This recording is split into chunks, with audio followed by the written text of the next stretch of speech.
at that time. The correlation of forces was simply too much in our favor.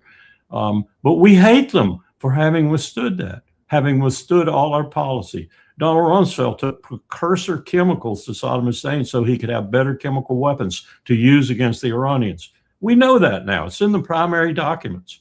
So they have reason to hate us far greater than we have to hate them. But I think our enmity exceeds theirs. How important is it for the U.S. hegemony to ensure Iran does not control or charge a fee at the Strait of Hormuz? Some are saying, referencing the grand bargain, that the US dollar depends on America's ability to ensure freedom of navigation across the world and dictate what happens in various straits and choke points and not allow other countries to do so. But if Iran is able to defeat that American hegemony over so many decades, that will be catastrophic for the US dollar.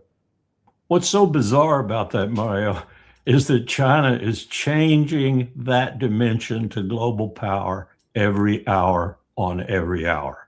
What China is doing with its land routes is what empires in the past did to the Portuguese, for example, and others, whom they tired of charging such exorbitant rates and the piracy that went along with them on the high seas. So they created land routes, one of which was incidentally the one that went up along the Persian Gulf and into the belly of the Caucasus.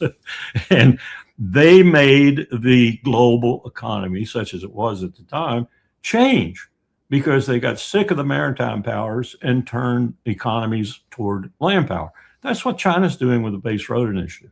That's one of the real reasons I think there are some people who understand the strategy behind what we're doing, if it makes any sense at all, and that is to challenge China in this. This is the age